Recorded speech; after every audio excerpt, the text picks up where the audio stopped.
What's interesting is that in the 70s, when I was a student here, there were 5 record stores in town. There were no clubs. Clubs started happening with the punk thing in the late 70s, early 80s. So there were no nightclubs or anything, but there were 5 record stores. There was Cheap Thrills, which was like the big college record store, and then one by one they all died off. But there was nowhere to buy music. There was nowhere to see music, and in my experience, having played a great many colleges and state universities, Rutgers is like an anomaly. Like, it makes no sense that the school won't dedicate a fraction of its huge budget to arts and culture. Every single venue is gone. And people are like, what about the Court Tavern? The Court Tavern's not all ages. It's not inclusive. A lot of people don't feel safe there, and they're not gonna book every show that they don't find profitable, you know? And so it's crazy to me that a place as huge as Rutgers, the State University of New Jersey, which has the highest population density in the country, doesn't have a place for someone to play a guitar for an excited audience. And instead, people have been awesome enough to open up their homes and invite strangers into their houses. And yeah, the cops show up because it's dangerous. It's a fire hazard. What if there's, you know, and it's just like, but if there's a frat party, it's cool.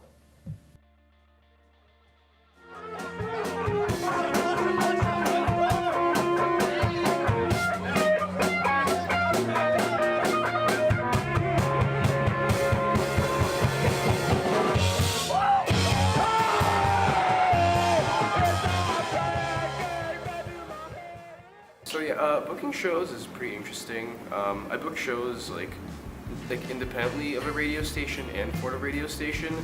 Some of the stuff I do for the radio station we have at like actual like not venues but like spaces around Rutgers, like coffee houses and stuff like that. There's some rules you have to like kind of like follow to like book stuff at like Rutgers places, which is like pretty cool. But we also get like some funding on the side too. You can kind of do some things you couldn't typically do in a basement.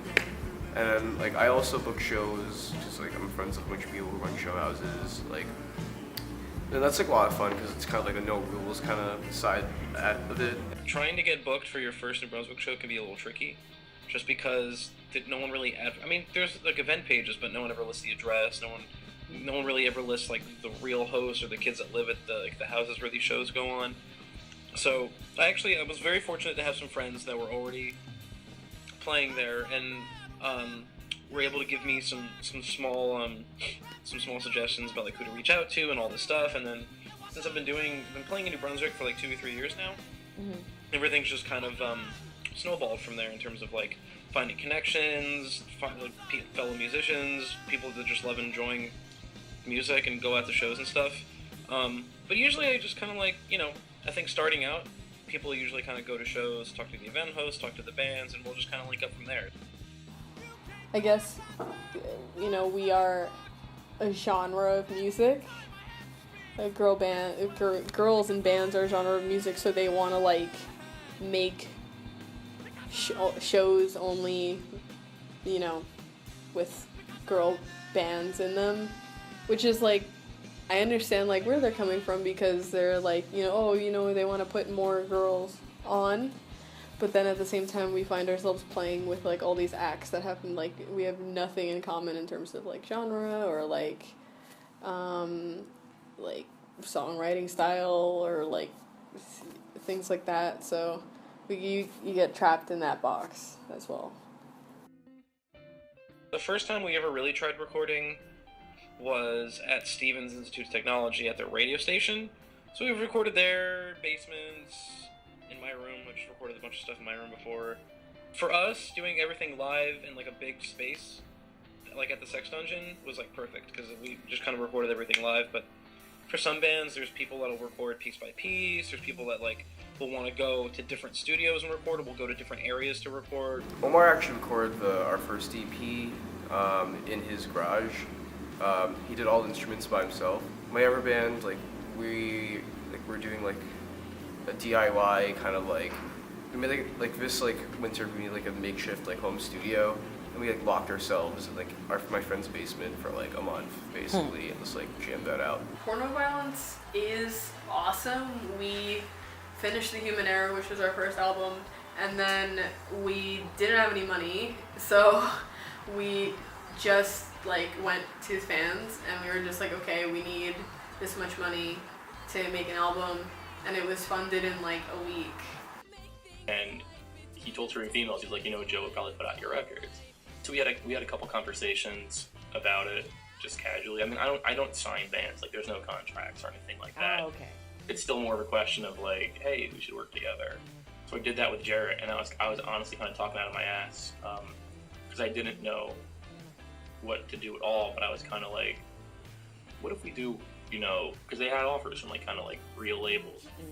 What if we just do the things real labels do, but we do it kind of together on our own terms? They're like, hey, we talked about it, we want to do it with you. I was like, oh.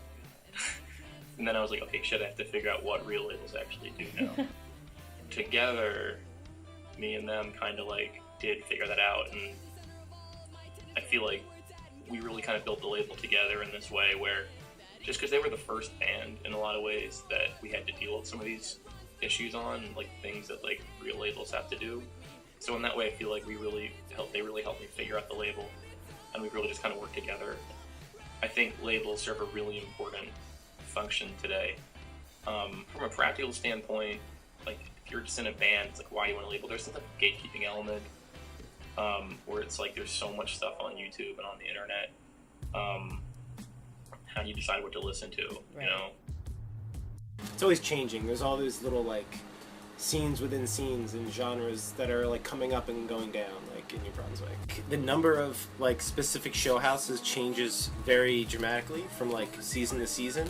So I don't know if you can say there are X amount of houses at this point. Now there's this many at that point. But I definitely see that there's more like diversity of music, and now I'm even seeing more like hip hop and rap stuff,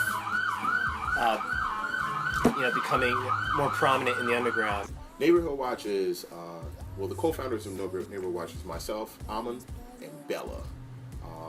And we got together and we wanted to do more than, we love the New Brunswick basement show scene and all that goes on with the New Brunswick basement show scene, but we wanted to solidify something where electronic artists, DJs, and producers could showcase their talent as well. So we formed the Neighborhood Watch and just use different local businesses, like in kind of pop-up shop thing. That way we didn't have to worry about venues, since there's not as many venues in New Brunswick for live music as we would like. Some of everything. There's punk rock groups, there's hardcore, there's just DJ sets, there's producers, there's singer-songwriters, acoustic sets, who, it's just guitar, there's just jazz ensemble. I mean, there's a bunch of different genres and subgenres that exist right now within New Brunswick. And I guess the Neighborhood Watch is kind of tasked with putting those same, all of those bands, all of those singers, all of those writers on the same bills, to create like a culturally diverse, just diverse in general. Just put a lot of different kinds of human beings in the same place because we all listen to the same music. Being a girl in a scene full of dudes, I think that it's really hard for girls to get into the scene, and I think that it comes from like a lot of, people don't like girl bands, people don't like too many girl bands. Being a girl in music is like a category, it's like a genre, and that, puts you in this bubble where, you can't have too many of them, things like that. For that reason, it's like people don't take you as seriously. I've actually like been to like a show where I was playing Carney, and this kid was like, I don't know, he was a teenager, and he was like, oh, not another girl band, even though we were the only girls who were playing that night. You're like, oh. And then he listened to us play, and then after the show, like, came up to us and was like, oh my god, you guys are so good, and like all this stuff, and I was like, you know, it was really fucked up. Oh, you're I've never seen a girl play like that, you know, that kind of thing. We get that compliment, like, a lot, but then it just reminds you, like, they don't see girls at all play, because people never put them on. It definitely is, like, white male dominated, still, like, I would say, like, 90%, but I think it's really cool to see, like, a new influx of, like, people who are, like, of all sorts of different, you know, gender, sexualities, however they live their lives. You know, you see them come out more and start playing shows, and they're protected and they're safe and things like that. You get that in New Brunswick, so I like that.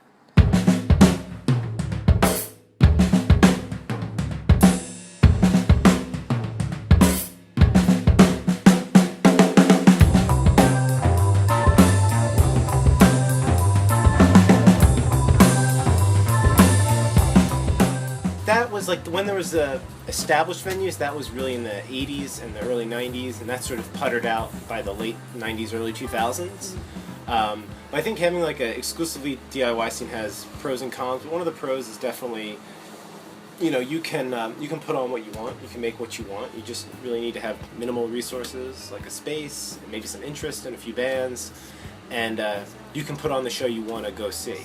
Right. Whereas if you're working with a traditional venue, it's a little bit more rigid, you know, because they have to meet, you know, a certain requirement, I'm sure, of tickets and sales. So, Right. yeah, it offers more freedom, but it's also easier for things to get muddled because there's a lot of little things going on instead of the big Saturday night show. But I think that's a strength. Doing it yourself, though, it's like a lot harder. I mean, it is cheaper, but it gives you like a lot more like autonomy to like kind of like, because like you know what you want specifically. So like when there's like less people like interfering with it, it can be kind of like helpful. But that's not always the case with everybody. So then when I got to Rutgers, the members of Physical Cliff had told me about the basement show scene, and one of them was actually starting to run a show house. Coincidentally, that first semester I was here, and so they started inviting me to shows, and of course they weren't playing at every show, so I got to meet even more bands that were more familiar in the Rutgers area. So from there I met like Eagle Daddy, Hodera, I can't even think of how many more, like new people pretty much every week that there was a show. I met Louis Garrido, whose house it was, and he's in Physical Cliff, and Katie and Quartet as well. And it was, he was just extremely nice to me. Kind of introduced me to the group of, people I would begin to regularly see at shows, and it just became one of the most welcoming and, exciting environments to be part of. Everyone was super friendly, and of course they're all artistic in their own way, whether they're musicians actually playing at these shows, or, visual artists, or, spoken word artists. It's just a really welcoming and artistic community to be part of. The number one thing that I think every single time is I want everyone who comes here to get home safely. I think that there needs to be a liaison between the city of New Brunswick and Rutgers University and the New Brunswick basement show scene in order to figure out exactly where people can play in order to keep rule number one intact. Anytime when you can provide a safe place where people can come in, listen to some music, and go home and make it home safe, it's a good thing.